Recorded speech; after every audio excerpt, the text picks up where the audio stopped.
much for joining us today. As you know, that we have International Men's Day, which is celebrated on the 19th of November, which is a Saturday. So we've decided to do International Women's Day today, Men's Day today. Forgive me. We've got a brilliant guest speaker here with us today, Lee Sharp, who works for K2, and he's going to talk around some of the core themes for the International Men's Day, breaking the stigma and how we can all help. Thank you, Lee. So I'll hand you. Thanks very much, Catherine. Yep, thanks everyone for joining us. It's International Men's Day. Obviously, we're used to celebrating many different types of days nowadays. But yeah, today we're going to be focusing on helping men and boys. I'll tell you a little bit about me first. My name's Lee Sharp. I'm Director of Mental Health here at K2 Associates, who are an occupational health company. Prior to mental health, I was a litigation specialist. I was a lawyer for 20 years and left that in the early 2000s with the specific intention of training in psychology. I did a master's in advanced applied psychology and wanted to team up with an occupational health company with the idea of going into organisations to help try and prevent mental health issues, but also to try and support them as and when they occur thereafter. There's numerous core themes that International Men's Day can cover. Male suicide rate, which is higher for men than it is for women. 75% of all deaths by suicide are men. The challenges faced by boys and men at all stages of education and work, including attainment, redundancy and unemployment. Men's health, including male cancer, and the fact that men generally have a shorter life expectancy and workplace deaths are higher among men. Also, the health impact of COVID-19. The challenges faced by men in the most marginalised aspects of society, so be it homelessness, boys in care, school exclusions, and the high rate of male deaths in prison. Also, prison is generally something that men experience more often than women. Male victims of violence, including sexual violence, often an overlooked element of difficulties that men can face. Also, the challenges faced by men as parents, particularly new fathers and separated fathers. And then we've got male victims of survivors of abuse or rape or exploitation. And the overall negative portrayal of men, boys and fathers. There's been a lot of talk about toxic masculinity. And I think it's important to make sure we understand that phrase toxic masculinity doesn't really apply to all men. It's about behaviours, and you can get toxic behaviours from all genders, and unfortunately men seem to be on the receiving end of that a little bit more than most at the moment. What I've been asked to cover is three main subjects, okay? Breaking the stigma around mental health, having a bit of a discussion about men's health in general, and I'm going to do that by having a discussion about the 5 biggest killers of working age men, and also how can we help men and boys. By the way, helping men and boys isn't hugely different to helping everybody, but there's a couple of key things that maybe it's important to include when it comes to helping men. Okay, so breaking the stigma on mental health. Well, before we can talk about the stigma of mental health, what we really need to do is understand what that term actually means, okay? So the term mental health can be divisive to start with. I sometimes think it's better to refer to the phrase mental fitness, because everybody understands that people have differing levels of fitness, and this can help to sometimes take away some of the stigma that attaches to mental health. But ultimately, what is mental health stigma? Well, it's when somebody's marked or discredited somehow, or reduced from being a whole person to just being a stereotype or a label of their collected symptoms. For example, you've probably heard of people refer to people as psychotic or even crazy, and these are very unhelpful terms. The meaning of the word stigma itself is literally a mark, a stain, or a blemish, and therefore people with mental illness can be viewed in that negative way, and it can end up leaving people who are experiencing symptoms of poor mental health feeling worthless, or if they're somehow less than other people, and that in turn can lead to discrimination and make the experience of whatever symptoms somebody's experiencing a lot worse. How about examples of mental stigma? I've just mentioned a couple, referring to people as dangerous or crazy, or sometimes even worse, applying aspects of behaviour towards them. So maybe assuming that somebody is incompetent if they're having difficulties with concentration or something like that. And stigma can also be when somebody is mocked, or if somebody is perceived negatively for simply trying to seek help. This stigma often arises because of inaccurate stereotypes. People with mental illnesses may be characterised as being more violent, and this sometimes happens with the media. We often see that on telly, and people can get the wrong idea about what mental health actually is. But why does it exist? Like I said, lack of understanding. It's usually ignorance or misinformation. It's sometimes historic. Some people can pick up those lessons from other people, from family or from friends. Even some mental health professionals can have some inappropriate negative beliefs about the people they care for. So portraying inaccurate stereotypes keeps the stigma going on, as does some sensationalizing situations. So we'll often see that on the news when perhaps a crime will be really focused on as a result of somebody's poor mental health, as opposed to other reasons that may have explained it. So how does stigma affect people with mental illness? Well, the main reason is that it causes them to be treated differently, and it can cause them to be excluded. And they can sometimes be marginalized from society. People can often get labeled purely by their illness, so they can become vulnerable to prejudice and discrimination. And then dealing with the effects of that can have knock-on effects and create problems with self-esteem. And it can lead to people using inappropriate coping mechanisms such as alcohol or drug abuse. And if all of those things go undealt with, that can lead to very serious consequences, such as feeling totally worthless and ending up with efforts to maybe end one's own life because somebody doesn't see a way forward or a way of changing the situation. So how do we try and deal with that stigma? Well, some ways to deal with it is don't avoid getting treatment, okay? Don't let your fear of being labelled or discriminated against stop you from seeking the help and treatment that's out there. As we said, that fear is often due to a lack of understanding. Don't believe that you are your illness. So someone with a broken ankle is not a broken ankle, okay? I was born with one arm. I am not a one-armed man. I have one arm, okay? It doesn't define who you are, and neither should anybody else's illness. So, for example, if somebody is experiencing symptoms of bipolar, then we would say that I have bipolar, as opposed to I'm bipolar. It's a subtle difference, but in the long run, it really can lead to a change in how people perceive these issues. Don't take it personally. Discrimination comes from people who don't understand or have little or no experience of mental illness. When I see people not understanding it, I put it on them as their issue and try to find a way of helping to educate or engage them in a realistic conversation about it. There's a lot of myths and facts that get mixed up around mental health.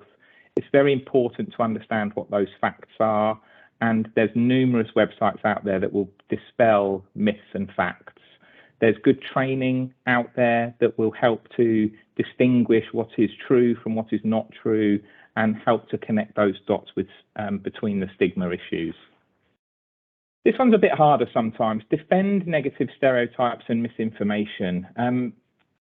Set the record straight when you hear false or negative information. Now, trying to pick the right way to do that is not always easy, but I sometimes think it's better to correct the situation rather than let a piece of incorrect information stand, which is likely to prolong stigma issues.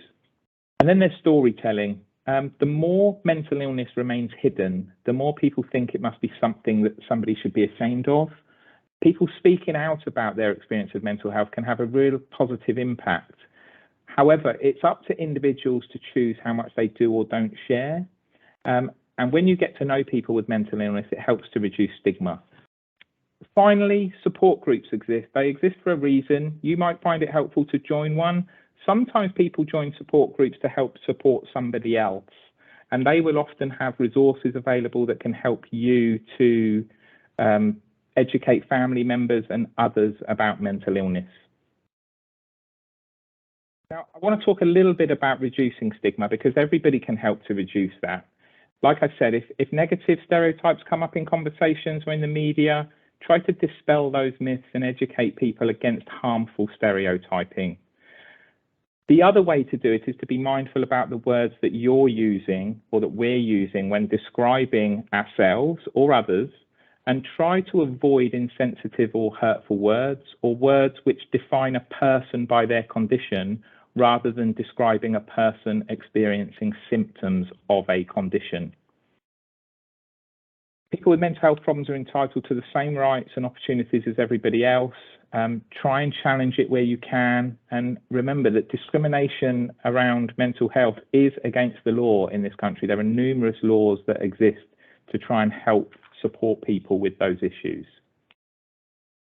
So I've talked a little bit about the stigma of mental health. I'm going to move on, if I may, to some the biggest killers of working age men. And in particular, we're going to focus on the heart disease, which is certainly the #1 killer of working age men. Interestingly, is linked to mental health, because sometimes not following exercise regimes or not eating well, not properly caring for ourselves can sometimes be worsened by depression or anxieties or self-esteem issues, fears of how it will be seen if somebody who perhaps is unfit goes into a gym. So heart disease and some of the other issues we're going to talk about are linked directly to lifestyle choices. And whilst most people would assume that everybody knows what is and isn't healthy, actually what we find is that people who maybe have less knowledge around mental health are absolutely less likely to make good other health choices around their physical health. So it's about engaging how we communicate with people. The second biggest killer is prostate cancer. 9 men a day lose their life to prostate cancer. And believe it or not, knowledge of prostate cancer is very low. I attended a training session around prostate cancer not long ago, and they asked everybody in the room 3 questions. What is it? What's it for? And where is it? Now, guess what? Nearly everybody knew where it was, because us men tend to have a bit of an issue about, and we assume that the first thing that's going to happen if we go to the doctor to discuss prostate cancer is we might get a finger where most men don't want the finger. It's not true. It's another myth, and there are numerous other ways that doctors will talk to you and examine the possibility of those issues with you. And of course, the sooner that happens, the better. So again, this is almost like a stigma around physical health, which is absolutely connected to stigma of mental health. Third biggest killer is lung cancer. Now, this one's on the decline. This one is on the decline because of the success of education policies around lung cancer, in particular smoking, but also due to the fact that people are more aware of it and get it checked out quicker. So we can see that there is an education link that's happening in some of these. And heart disease is on the increase because of its links with mental health and because men aren't very good at seeking the sort of help that they need to. #4 is bowel cancer. Now, screening processes do exist for these things for men. At the age of 55, you normally get something through the post asking you to send in a sample. Only 70% of men still do this. Even though we know the sooner it's caught, the better, still 3 in 10 do not send that test off. And then finally, we get to mental health and depression and suicide, which is actually the #1 killer of men under 50. Now, how do we change this, and what's important about it? Well, SNP Alliance goal is to try and grow a culture where we all look out for ourselves and each other, just like we do in safety, that we check in with colleagues and that we continue to raise awareness and demonstrate that it's okay not to be okay. Education's a massive part of that, but who's responsible for it and how should it be done? Anyone who knows men and women will know that women talk about their health far more openly than men do, and women have very well organised campaigns around health. Men aren't so good at this. You have some very active men who go around and talk about their health, and then you tend to have most of us, and I put myself in this bowl occasionally, but encouraging health conversations is very important. For example, I play golf every Sunday, and we've got quite a good big group of people with lots of different ages, and a few of them have experienced cancers, and they regularly talk to the younger guys about those things, and it has become very normal to have those discussions. Do I believe that all of our group of golfers are going off and checking themselves where they need to check themselves as regularly as they ought to? Probably not, but the fact the conversation is happening is certainly going to increase the likelihood of that. There's like this weird badge of honour that men seem to want to soldier on, or to discuss or not to discuss these things. And for me, that's where the stigma should be. But somehow the stigma is still around possibly men talking about these things and engaging in those conversations. Why though? Why is it difficult for men? What we found in the psychology world and through studies is that men are happy to talk about these things, but they have to feel safe. They have to know that they're not going to be judged, or that it's not going to be used against them, or that they're not going to be made to feel foolish. A good example of behavioural change in men around safety, does anyone remember the seatbelt advert? Clunk, click every trip. That advert, that campaign was mostly targeted at men, because when it first came out, men definitely drove more than women did. But it took a very long time for that campaign to gain traction and for men to just start doing the thing that's good for them. And one of the ways that was achieved was by changing the messaging. Instead of simply telling a man, hey, wear a seatbelt, it's good for you, the message was sort of flipped, and the man was asked to think about the wider impact of their behaviours on the people the man cares about. So, for example, their partner, their family, other people that they're close with and friends, and how not wearing that seatbelt might impact them. And that's the kind of messaging that we're seeing being a bit more successful. It's better to explain a wider consequence and a wider benefit to a man simply than to tell him what he ought to do. I think we would all agree that most men know that they need to get their health checked more often, but just knowing it doesn't achieve the change. However, if they think about the potential consequences of not being able to provide for their family, not being able to support their partner, not seeing their family grow up, these are the things that influence men's behaviour a bit more. What else do we know helps? Well, a need for positive role models, mental health leaders, people who demonstrate those improvement behaviours, who demonstrate that doing things slightly differently can work. People who demonstrate that tiny, small improvements to somebody's mental health, somebody's education around mental health, small incremental gains eventually turn into enormous change and enormous gains. And that's what people need to see. That's what men and boys need to see. So whose responsibility should this be? Everyone knows responsibility for safety, right? You know, we have risk assessments for them all the time. If accidents happen, investigations take place. But who really owns health and well-being properly? Who's checking if the EAP is working how it's supposed to? Who's checking if the mental health first aiders are assisting the way they need to? Who's feeding back if it's actually working? We know this constantly happens for safety and accidents and for risks, but it's not done in the same way with mental health.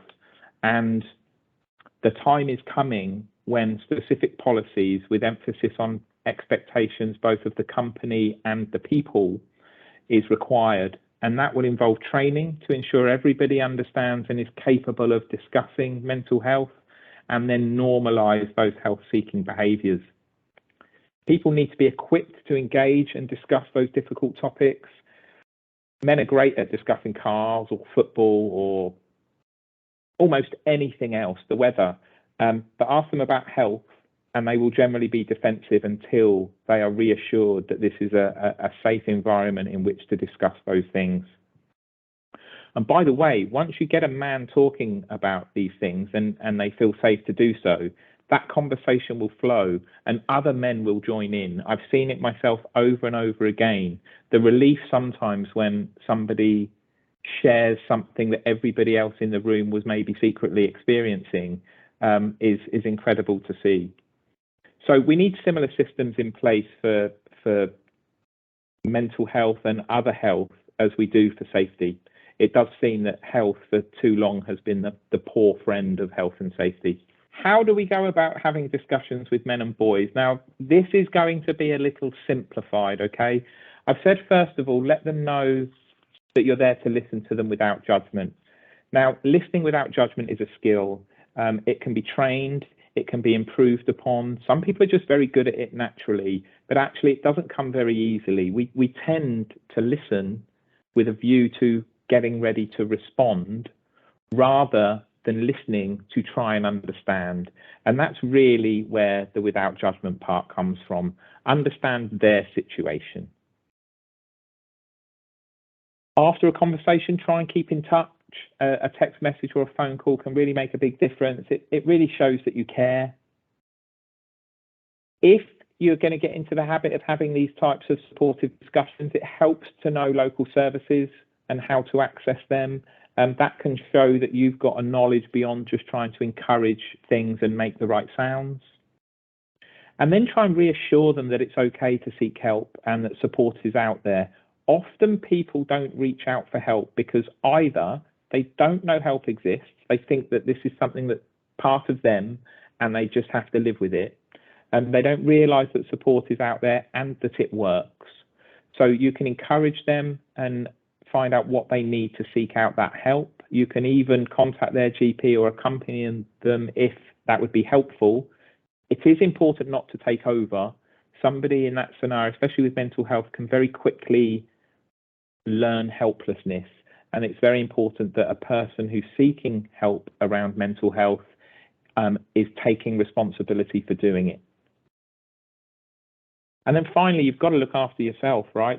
Taking care of yourself and doing the right things for you is important. It can be hard listening to somebody else's difficulties, so it's important that you take time out for your well-being as well. We're not going to dwell on well-being very much today. Anyone who is interested in that can have a look at, there's the 5 keys of happiness and the 10 ways of well-being. I might have mixed them up. It might be the 10 keys of happiness and the 5 ways of well-being. But they're all a play on the same thing, mostly about having gratitude for things that you have and that you enjoy, which means you're not just focusing on negatives. Giving time to charity, seeing friends and family, that type of thing. We've covered breaking the stigma on mental health. We've covered the 5 biggest killers of working age men and the types of things that stop men engaging in that help. And we've also discussed how to go about helping men and boys.